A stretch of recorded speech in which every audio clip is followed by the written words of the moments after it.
tout le monde doit pouvoir tester tous les outils. C'est à nous de nous adapter pour trouver le cadre qui le permet de le faire de manière safe. On ne peut pas forcer les gens à faire des choses. Voilà. Voilà. Nous ne sommes pas des machines, nous sommes des vraies personnes. Mais c'est pour ça que c'est une révolution dans les entreprises. Je pense que les ressources humaines, elles n'ont pas le choix que d'être impliquées. Parce qu'en fait, du jour au lendemain, l'IA, quand on a bossé dans la data avant, on voyait que c'était quelque chose de fermé. Il fallait avoir des data scientists, des data analysts. Et du jour au lendemain, les profils non techniques peuvent l'utiliser.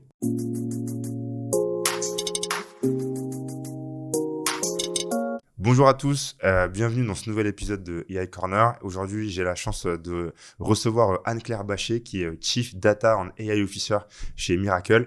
Et avec Anne-Claire, on va prendre un peu de temps pour faire le bilan sur la stratégie d'adoption AI de Miracle 1 an, 2 ans après le boom ChatGPT et d'IA générative.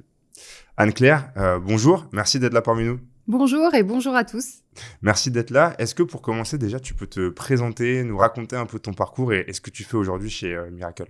Eh bien, ça va faire à peu près 20 ans que je suis maintenant dans la data science et le produit. Donc, c'est vrai que quand j'ai commencé, il y avait pas mal d'algorithmes de deep learning qui n'avaient pas encore été inventés et qui ne tournaient pas aussi efficacement qu'aujourd'hui. Et du coup, j'ai eu un parcours assez classique. J'ai commencé data science, puis head of data. Et après, j'ai pris des fonctions aussi product.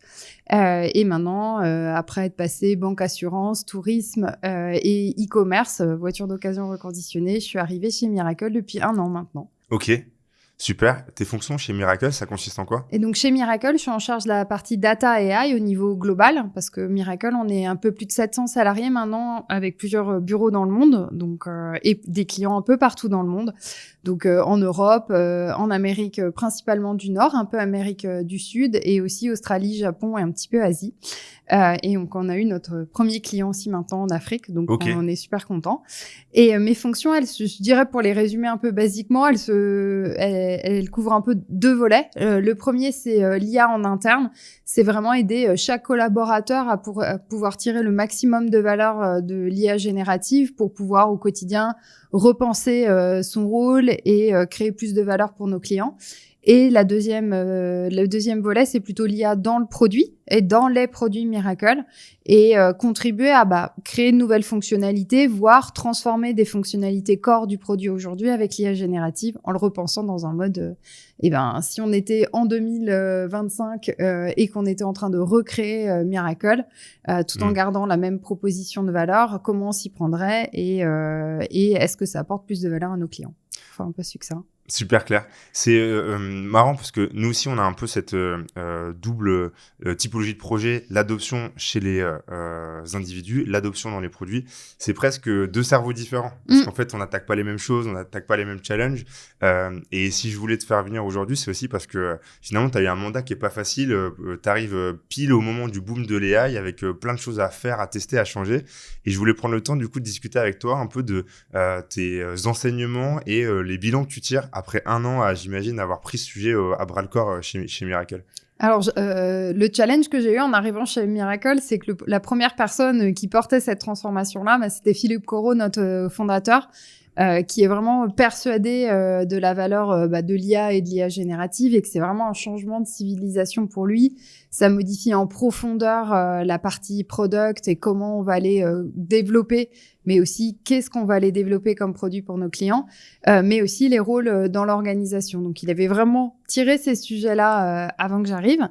Et je dirais que on a eu plusieurs étapes chez Miracle. Le premier, ça a été la conviction que tout de suite, on devait le mettre le plus possible l'IA et l'IA générative dans la main de chaque collaborateur.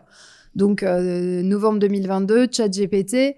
Juin 2023, chez Miracle, on prend une licence ChatGPT entreprise et on permet à chaque collaborateur qui demande d'avoir une licence. 2023, ok, donc c'est assez précurseur, je pense, par rapport à toutes les entreprises qui, elles, sont restées frileuses. Ça se trouve, on a été les premiers à signer un contrat de ChatGPT entreprise, je ne sais pas, mais dès que ça a été possible, le faire, parce que ça permettait d'avoir déjà d'envoyer un message. On investit pour vous donner les moyens, c'est pas vous en shadow. Deuxième chose, c'est on donne un cadre aussi qui permet d'avoir une forme de sécurité des données, d'être encadré contractuellement parce qu'on a aussi des obligations et c'est normal vis-à-vis de nos clients sur la façon dont on va aller, les outils qu'on utilise au quotidien et gérer la sécurité. Ça a été ça. Et la deuxième chose, c'est toujours encourager les collaborateurs à aller tester des outils, faire des démos, se mettre dans une situation, on va faire en sorte que les process permettent aux gens de tester les outils et de leur permettre d'essayer de résoudre un problème. La dynamique qu'on a... Comment est-ce qu'on fait ça concrètement ? Il y a deux choses. C'est déjà d'être très à l'aise avec le fait que on est bottom-up. Donc de dire chacun peut tester, chacun peut apprendre. Comment on fait ? C'est de plutôt créer des rituels. Ça peut être des meetings existants, des meetings d'équipe, des meetings globaux d'entreprise, les meetings où il y a tous les senior managers qui sont réunis. Et d'inciter les gens et les aider aussi à aller présenter leurs démos. Voilà ce que j'ai testé, voilà ce que j'ai compris. Donc au tout début, c'était des use cases de j'ai fait un prompt pour reformuler un email ou pour traduire un email. En 2023, on était là-dessus. Et là, aujourd'hui, on a beaucoup plus évolué. On est plutôt sur des personnes qui viennent montrer comment ils ont construit des agents, qu'ils peuvent intégrer directement et dans du Google Sheet ou qui va pouvoir revoir un workflow. Génial. Et donc, on a eu différentes étapes. Première étape, comment on permet à chacun d'être un utilisateur au quotidien de l'IA générative. Et donc, on est passé de janvier 2024 à 50% des collaborateurs, octobre 2024, 80%, et aujourd'hui, on est à 92%. Donc, comment vous mesurez ? Vous avez des statistiques d'usage sur les outils ? Voilà, donc on le mesure à minima parce qu'on le mesure avec les statistiques d'usage des outils qu'on a en interne. Donc vous avez l'option GPT Pro, celle où il faut passer en direct avec OpenAI, parce que sinon on n'a pas les statistiques. Nous, on s'est heurté à ça avec d'autres clients. Alors, on avait GPT entreprise et là, plus récemment, on a shifté parce qu'on a vraiment une première approche, c'est amener tout le monde à utiliser. Et puis, depuis fin 2024, avec la maturité, on va dire, plus des technologies, la volonté de se dire, demain, ce qu'on voit, c'est que chaque personne, individu, à titre personnel comme professionnel, il va être amené à se construire ses propres agents individuels, voire à construire des agents pour son équipe ou son entourage, voire en faire un business. Et donc, finalement, ce qu'on déploie, c'est on va dire l'aide, mais aussi les enablers et les outils pour permettre à chacun de se créer ses propres assistants et propres agents, avec une target où la target fin 2025, je pense qu'on va la dépasser, mais c'est que 50% des miracle workers, comme on les appelle, aient déjà créé un agent, que ce soit un agent individuel ou un agent partagé à leur équipe ou à toute l'entreprise. Génial. Et... Juste avant de rentrer sur les outils, je voulais juste revenir sur la gouvernance. Parce que tu as dit deux choses intéressantes, moi, qui m'ont interpellé. Tu as dit, le challenge que j'ai eu, c'est que le cofondateur a tout de suite pris en main le sujet de l'IA de façon très sérieuse. Et ensuite, tu as dit, nous, on est très bottom-up. Oui. Et en fait, finalement, tu as eu aussi, dès le départ, une vision top-down avec un sponsor hyper important. Parce que nous, on nous pose beaucoup la question comment l'innovation peut se faire. Et j'ai l'impression que ça, c'est quand même hyper important dès le départ quand il y a un sponsor dans le leadership qui dit « c'est important, allez-y ». Et une fois qu'il y a ça, on peut laisser le bottom-up faire et laisser les gens trouver des champions, trouver des projets. C'est ça, je pense qu'en fait, il faut qu'il y ait une vraie volonté, une vraie compréhension d'y aller. Et donc, c'est des discussions en COMEX sur qu'est-ce qu'on veut faire, où est-ce qu'on en est. Donc, c'est ces discussions-là qui amènent tout le monde un peu à prendre conscience et à s'aligner sur la direction dans laquelle on veut aller, ou en tout cas la challenger. Et la deuxième chose, c'est qu'on pense que c'est plutôt en donnant la capacité à chacun de faire son travail différemment qu'on va aller de manière plus scalable créer de la valeur. Souvent, il y a cette confusion de top-down. Ça veut dire qu'on va aller en top, définir une roadmap et des sujets qu'on pense être bien pour les personnes et après, on va aller leur demander d'exécuter. Ça, moi, c'est pas ce que j'appelle de l'innovation. Je dirais que le top-down, il peut venir de 1, donner les moyens, 2, clarifier l'ambition et 3, apporter du support, que ce soit sur les outils, aider à la collaboration, aider à créer les conditions pour que les gens puissent résoudre des problèmes et eux-mêmes amener cette innovation. Les moyens sont top-down et les solutions sont bottom-up. C'est ça. Donc je dirais que si on reprend l'historique, une des premières décisions, ça a été de dire tout le monde doit pouvoir tester tous les outils. C'est à nous de nous adapter pour trouver le cadre qui le permet de le faire de manière safe. Déjà, c'est d'évaluer la sécurité des outils avant que les gens testent. Mais qu'est-ce que tu répondrais, tu vois, peut-être un autre Chief Data and AI Officer qui lui te dirait, mais nous, on n'a pas eu le choix que de tout interdire parce qu'on a eu peur que les gens fassent n'importe quoi. Parce que ça, on le voit aussi parfois. Je dirais que ça dépend. Le sujet, c'est plutôt d'aller décomposer. C'est quels sont les risques. Donc, dans les risques, on identifie toujours deux choses. C'est les risques qui sont avérés, les risques de ce qui pourrait se passer et les peurs. Donc, j'ai tendance à dire, oui, tout interdire, ça peut être une première étape. Mais à un moment, il faut savoir se dire comment est-ce qu'on évalue les solutions, comment est-ce qu'on évalue les modèles sur lesquels on est OK ou pas OK que les collaborateurs avancent. Donc, nous, ça nous a amené à nous poser la question avec la sécurité, qui évalue, combien de temps on se donne pour évaluer ces sujets-là. On a deux logiques différentes, c'est permettre à une personne de tester et scaler quel est l'outil qu'on veut majoritairement utiliser dans l'entreprise, parce que si on veut se partager des agents, à un moment, il va falloir choisir quelque chose. J'interromps ce podcast une seconde pour vous parler d'AI Partners, le premier cabinet de conseil 100% dédié à l'adoption de l'intelligence artificielle dans les entreprises. Nous accompagnons déjà un grand nombre d'entreprises dans leur adoption, leur stratégie de transformation, mais également la formation des collaborateurs. Si ce sont des sujets qui vous intéressent, n'hésitez pas à nous contacter, on serait ravis de discuter avec vous de vos enjeux. Encore un sujet sur la gouvernance, j'en profite parce que c'est génial de t'avoir, j'ai plein de questions. Souvent, on se rend compte que dans la gouvernance, il y a plusieurs profils qui vont être intégrés et que les mandats parfois se disputent un peu et c'est dur en fait de mettre tout le monde autour de la table. On a d'un côté l'IT qui va avoir la vision outil. De plus en plus, j'ai l'impression qu'il faudrait avoir aussi une vision RH parce qu'en fait, c'est l'adoption chez les collaborateurs et une vision soit leadership, soit métier. Parfois, ils n'arrivent pas bien à se parler. Parfois, on ne sait pas qui doit prendre le lead. J'ai l'impression que le bon lead, c'est quand les choses se partagent entre elles. Comment vous avez expérimenté ça chez vous ? Là,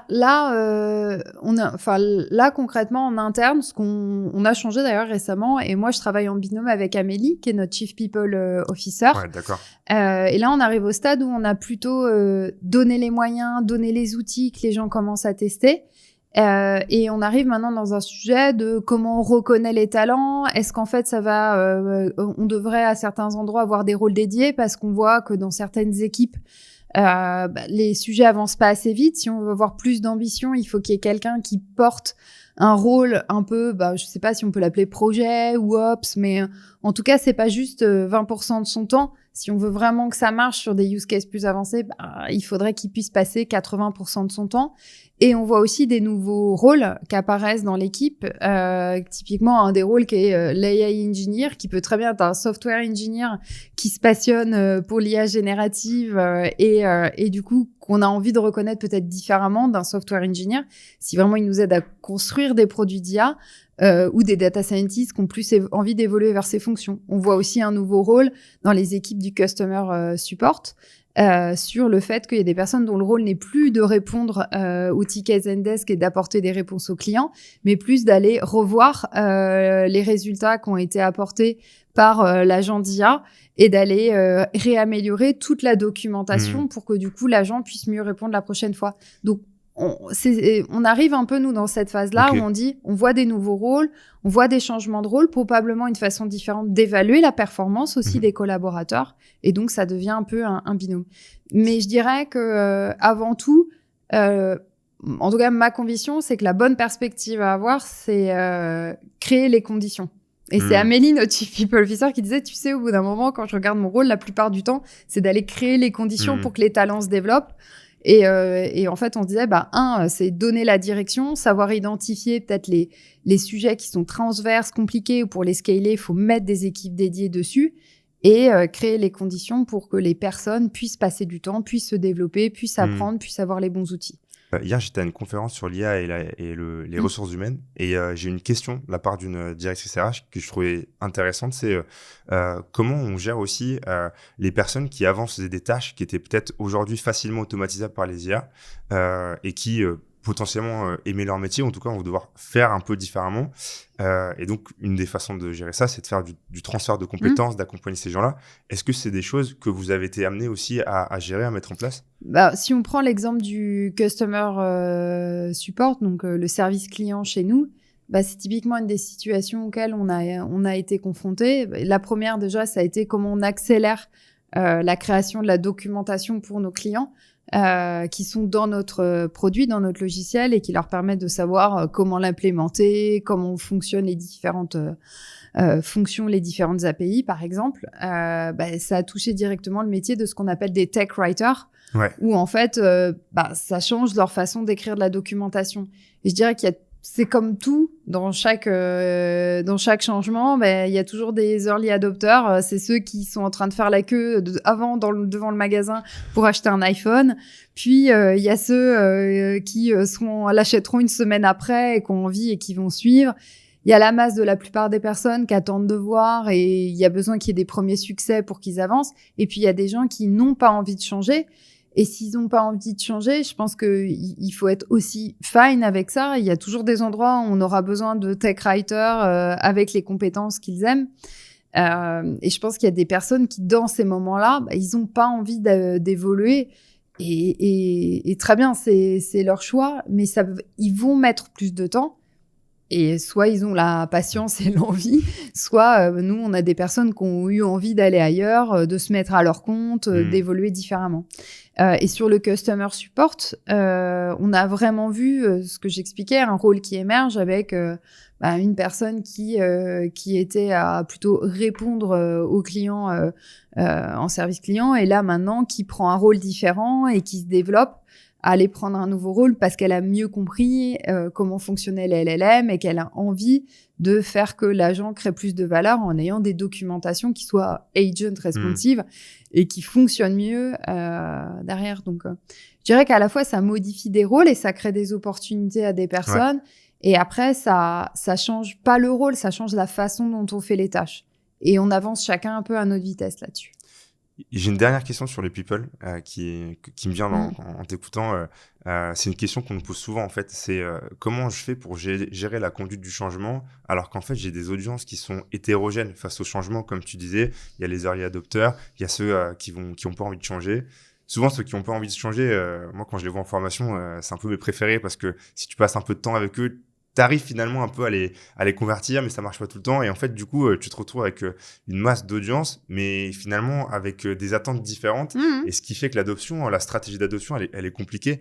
Est-ce que vous avez déjà été confronté à ça et comment est-ce que vous... Je pense qu'il faut déjà se dire un truc, on peut pas forcer les gens à faire des choses. Voilà. Voilà. Nous ne sommes pas des machines, nous sommes des vraies personnes. Donc, le premier aspect, c'est chacun va à sa vitesse et il faut jouer avec ça, il faut être confortable avec ça. Il y a des gens qui iront très vite et qui pourront l'idée de la transformation. C'est typiquement les gens que vous allez pouvoir identifier comme des power users. Comment vous valorisez ces personnes-là? Comment vous les aidez à faire des démos?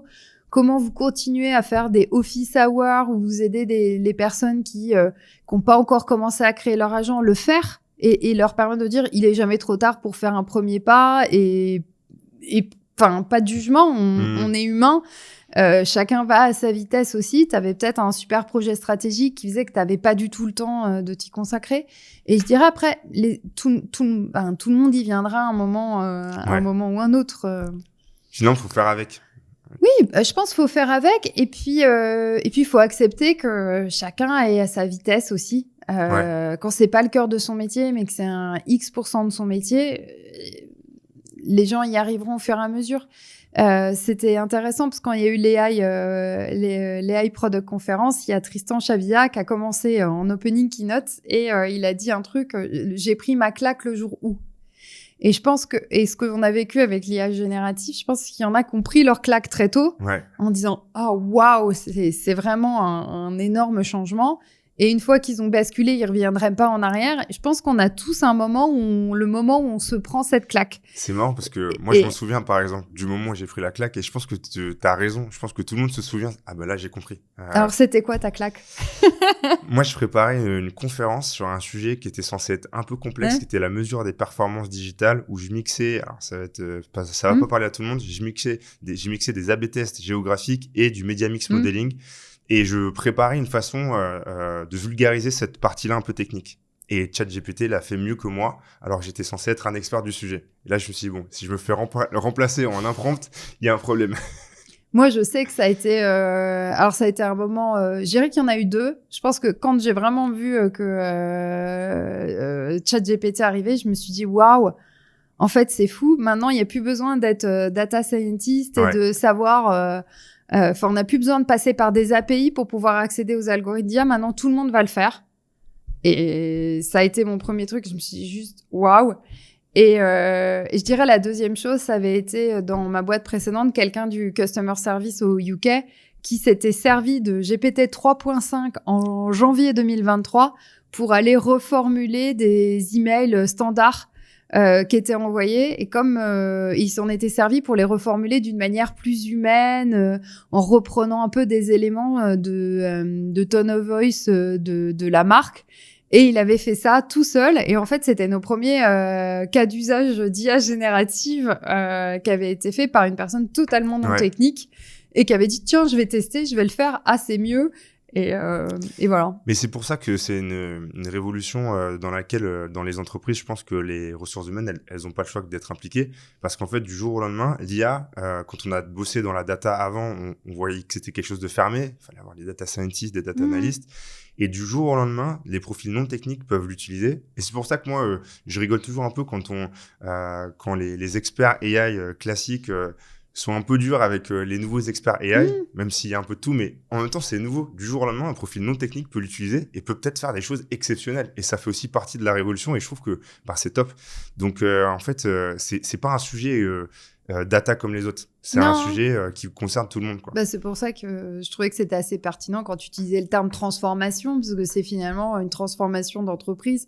Ça va toucher au-delà juste de la technique. Et c'est vrai que j'ai été implicite tout à l'heure, mais ça m'a y a fait penser. Je pense que moi, je crois beaucoup dans une chose qui est ne pas essayer de faire avancer tout le monde à la même vitesse en mettant des formations à tout le monde en même temps. On peut faire des sessions d'évangélisation à tout le monde, mais la vraie clé, elle vient quand les gens pratiquent. Ouais. Et en fait, pratique de manière, je vais encore faire un anglicisme, de manière self-oriented, de manière auto-orientée, c'est-à-dire quand on n'est pas en train de le regarder, la personne va tester des choses. Et je dirais que moi, je dirais plus que je considère que ma responsabilité, c'est de créer les conditions pour que ces choses-là arrivent. Et c'est chacun qui va pouvoir le faire. Donc, c'est vraiment, j'apprends en faisant et je teste des choses quand personne me regarde. Alors là, c'est là où on peut se prendre sa claque.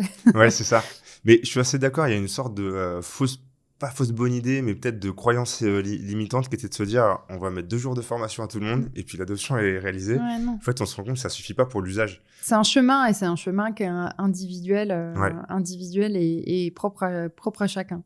Donc voilà, learning by doing, je pense que c'est un peu le sujet. Super intéressant. Donc on a parlé gouvernance people. J'aimerais bien qu'on parle un peu outils et cas d'usage. Je sais pas si tu peux nous dire un peu les outils que vous avez en place ou que vous avez testés, ce qui marche pas, et peut-être après on pourra aussi se focaliser un peu sur les cas d'usage qui ont été les plus successful pour faire un anglicisme. Et donc en interne, le changement qu'on a fait la fin 2024, ça a été de passer justement de ChatGPT entreprise à Dust, parce qu'on a vraiment voulu avoir une approche où on pouvait permettre à chacun de se créer ses agents en mode low code. C'est-à-dire, peu importe mon niveau de compétence technique, je peux avoir un outil où j'arrive et c'est facile pour moi d'aller créer des agents. Je vais donner c'est pas très bien, mais je vais donner mon exemple. Mon exemple de premier agent sur DOS, je venais d'arriver chez Miracle et donc j'avais comme tout nouveau collaborateur, surtout quand on est manager, plein de questions. Ah, je dois voyager parce que je dois aller voir des équipes aux États-Unis, mais c'est comment je réserve, c'est quoi ma travel policy et comment je peux aller faire ça. Ah, j'ai un collaborateur en arrêt de travail, mais à qui doit le déclarer, qu'est-ce que je dois faire. Ah, j'ai un nouveau collaborateur. Donc plein de questions qui peuvent paraître très administrative, très process, mais cela étant dit, ça fait tous partie de nos quotidiens. Et donc mon rêve, forcément, c'était d'avoir quelqu'un à côté de moi à qui je pouvais poser toutes mes questions dès que j'en avais une, mais ça aurait pas été très productif. Et donc je l'ai inversé, j'ai dit tiens, je vais me créer mon agent sur Dust. Je l'ai appelé Miracle Mate et aujourd'hui il est ouvert à toute l'entreprise et il vit différemment avec son cycle de vie. Mais je l'ai connecté aux pages Confluence, People, Travel Policy, sécurité. D'ailleurs, comment je fais ? Je vois que j'ai un spam, comment je le déclare ? Et en fait, je pouvais lui poser toutes mes questions. Donc, j'ai dû mettre 30 minutes à créer l'agent. Bon, après, j'avais déjà des connaissances sur comment faire un bon prompt, mais 30 minutes à connecter l'agent à toute la doc Confluence. Et après, je pouvais interagir avec lui. Et la dernière fois où je l'ai utilisé, c'était il y a 15 jours. C'était la première fois que je me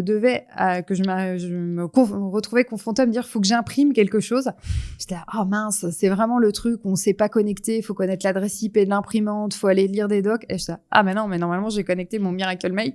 Je l'ai fait, je lui ai dit, aide-moi à me connecter mon imprimante qui est au 3e étage. Il m'a tout de suite dit, tu vas là, tu mets tel numéro d'IP et tu lances, attention, il faut bien que tu penses le format par défaut, c'est letter, à le repasser en A4. Et là, j'étais là, wow. Super, j'avais besoin d'imprimer quelque chose avant de prendre mon avion pour le Miracle Summit, j'ai réussi à le faire. C'est bête, mais ça fluidifie l'information. Ça fluidifie parce que mais ça change aussi beaucoup de choses. Ça veut dire que il est important de s'occuper du knowledge dans l'entreprise, comment on le versionne, de comment il est mis à jour. Ouais. Et il y avait déjà beaucoup de bonnes pratiques là-dessus. Pour que du coup ces agents-là évoluent. Et après, on a d'autres cas d'usage, beaucoup côté sales, sur par exemple faire des synthèses de nos calls avec des clients où on exploite la sortie de Gong qui recorde les discussions avec les clients quand les clients ont bien sûr donné leur accord, mais ça permet de faire les takeaways, les actions suivantes, de pouvoir les alimenter directement dans Salesforce, donc passer moins de temps à aller les saisir dans du CRM. On a la même chose pour préparer les meetings clients. Quelles sont les dernières interactions qu'on a eues? Donc, on peut connecter à différentes sources. Jusqu'à des use cases qui peuvent être plus des use cases analytics. On a envie que chaque product manager puisse être autonome pour aller faire ses analyses en discovery ou créer ses dashboards. Tous les product managers ne sont pas compétents et n'ont pas la connaissance en SQL. Et en fait, on a créé un agent avec les équipes analytics qui permet à chaque personne, en formulant une query, d'obtenir la requête SQL qui correspond. Et on a appris plein de choses. Il faut que on ait bien documenté les données, donc il faut que notre semantic layer soit très bien pour que le LLM interprète bien quel champ fait quoi. Alors, peut-être que ce sera moins vrai à une époque, mais demain, mais pour l'instant j'y crois pas trop. Donner des premiers exemples de données, lui donner les définitions clés de l'entreprise, surtout une GMV, ça se calcule comme ça et pas autrement. Et ça, ça donne beaucoup d'autonomie pour les product managers qui peuvent plus facilement du coup se calculer ces chiffres-là en discovery, ne vont pas le demander aux data engineers, sont pas en train d'attendre après un data analyst ou un product analyst, mais peuvent eux-mêmes créer cette valeur-là. Ça crée de l'autonomie en fait. Oui, et en fait la réalité c'est que ça crée de l'autonomie et tout le monde est beaucoup plus content en fait. Ouais, c'est important ça, je pense, parce qu'effectivement, alors nous, on a une courbe d'adoption où on a notre framework où l'étape 1, c'est l'expérimentation. D'abord, j'identifie mes cas d'usage et je choisis un outil. Et un outil plutôt IA bureautique global. Et donc, ça va être un outil qui fait 60%, 70% des choses. Et ensuite, sur des cas d'usage par verticaux, comme tu disais, là, je fais un peu du make it or buy it. Soit je vois vraiment le bon outil qui est déjà là. Parfois, je pense qu'il y a eu aussi plein d'entreprises qui se sont dit on va développer à tout prix. Et c'est pas forcément toujours une bonne idée de développer à tout prix parce qu'il va y avoir des IA verticales qui sont super intéressantes où tu vas bénéficier de tous les learnings qu'ils ont eu. Et donc, parfois, tu vas plutôt buy que make. Et par contre, sur des choses qui sont peut-être plus spécifiques à toi, sur tes propres enjeux, là, ça va être hyper pertinent de produire, de développer toi-même, quoi. Ah oui, certains qui me connaissent savent que je ne crois pas du tout dans le fait, sauf si éventuellement vous avez des données défense ou santé, enfin des données vraiment qui nécessitent un niveau de sécurité particulier. Je ne crois pas du tout dans la pertinence d'aller développer une interface type ChatGPT connectée à tout votre knowledge interne. Je vois juste pas l'intérêt parce que si vous mettez 3 personnes dessus sur toute une année, il suffit de regarder le prix de cette approche-là par rapport à prendre une plateforme dans lequel, il y a des coûts de licence. Très souvent, d'ailleurs, les pricing sont de plus en plus pertinents en ayant des coûts par utilisateur actif. C'est le cas de Dust. Donc, si j'utilise pas, si le collaborateur utilise pas, il paye pas. Mais s'il l'utilise, posez-vous plutôt la question, est-ce que ça va dépendre des outils, mais est-ce que 40, 50, 60, 100 euros par mois Enfin déjà, je pense que ça a de la valeur d'investir sur les collaborateurs. Mais la deuxième chose, c'est assez évident qu'on a fait gagner l'équivalent de 100 € à la personne en productivité. Quand tu calcules en heures, en fait, c'est vite. Faut le regarder en investissement et les gens ont le tort de le regarder en coût. Et après, il y a la chose, il faut être réaliste. On ne rattrapera jamais les fonctionnalités de boîtes qui ont 1, 2, 3, 4, 5 squads qui sont dédiés à aller améliorer sans cesse le produit. Ouais. Mais par contre, pour certaines fonctionnalités, vous développez aussi vos propres solutions d'IA. Quand on dépasse ce niveau-là pour l'interne, oui. Dans le produit, bien évidemment, parce que dans le produit, ça nous est très spécifique et c'est plutôt là où on va faire du make. Ok. Et justement, dans le produit, alors, qu'est-ce que vous avez déjà réalisé comme produit qu'est-ce qui fonctionne pas avec l'IA générative? Alors, ça va faire plaisir ou pas à certains, mais on n'a pas commencé par faire un chatbot de customer service. L'approche qu'on a eue, déjà Miracle faisait de l'IA avant qu'il y ait de l'IA générative, mais la manière dont on le voyait, c'était que l'IA et plutôt la partie data science, on avait des éléments plutôt de NLP, de détection d'anomalies, étaient là pour assister l'utilisateur dans le produit. Je pense que le premier élément qui a changé pour nous, c'est qu'on s'est dit mais c'est pas juste là pour assister l'utilisateur dans le produit. En fait, notre produit peut être totalement revu et powered by AI. Et on l'a plutôt commencé par se dire, plutôt que de faire, si on regarde la courbe des cas possibles entre ce qui crée le plus de valeur pour nos clients à ce qui en crée le moins, on avait 2 choix possibles. Et il y a beaucoup d'entreprises qui sont confrontées à ces 2 choix possibles. Est-ce qu'on commence par expérimenter sur un petit cas d'usage pour se faire la main sur la technologie? Ou est-ce qu'on commence par là où il y a le plus de valeur déjà dans nos clients? Nous, on a fait le choix de se mettre là où il y avait le plus de valeur. Okay. Ce qui, d'une certaine manière, pour revenir à notre point de tout à l'heure, c'est là l'endroit où est le plus risqué, mais c'est l'endroit où il y a le plus de valeur pour vos clients. Donc, si vous regardez ce sujet-là, et c'est souvent vous allez tomber sur ce qu'est le corps du produit, et que vous arrivez et dites, ça crée le plus de valeur de mon client, ok, si je change la technologie et que je le fais avec de l'IA générative, ça ressemble à quoi en termes de parcours, c'est bien, mais qu'est-ce que ça apporte comme gap de valeur pour nos clients? Et nous, on a commencé par le cœur du produit de Miracle. Miracle, on propose un ensemble de produits pour le commerce et le e-commerce. Et notre premier produit, c'est notre produit de plateforme qui va permettre à n'importe quel e-commerçant de développer une activité de marketplace sur son site. Je suis Leroy Merlin, je suis Decathlon, je suis La Redoute, pour citer certains de nos clients.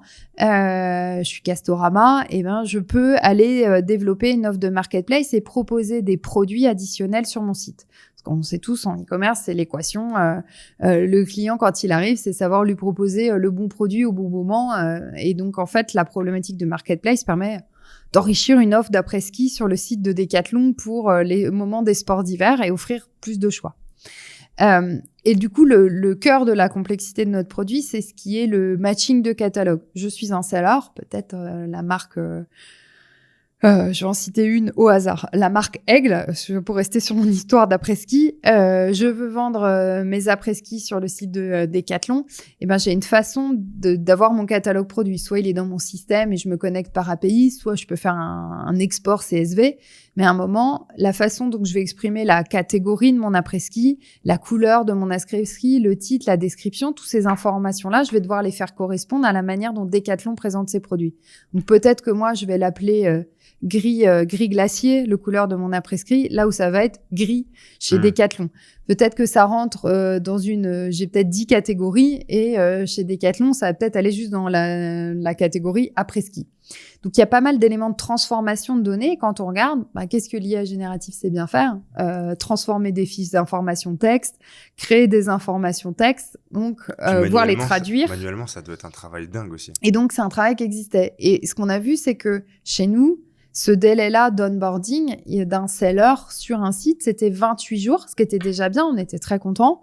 On voyait que la moitié de ce temps-là, c'était juste la partie onboarding de catalogue, soit 15 jours, ce qui était déjà bien par rapport à nos concurrents. En utilisant la version assistée avec des algorithmes qui disaient « Je pense que c'est cette catégorie, je te le recommande », on avait réduit de 30% ce temps-là, on était passé de 15 à 11.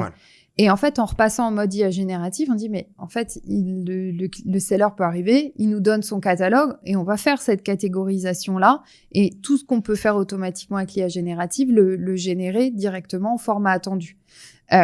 Pour qu'après, il n'y ait plus qu'à compléter ce que l'IA n'a pas été capable de faire, comme revoir le résultat de ChatGPT, pour qu'ensuite pouvoir le pousser. Et là, quand on le fait, on dit, mais en fait, on peut arriver à un délai qui est de moins de 24 heures. Voire d'ailleurs, quand il y a peu de choses à retoucher, moins de 2 heures. 11 à un jour, même pas. Voilà. Et quand c'est un jour, ça fait moins 91%. Mais donc, c'est énorme. Et la deuxième chose qu'on a vue, c'est ça accélère énormément. Ça veut dire que je peux me connecter à plusieurs marketplaces dans une journée.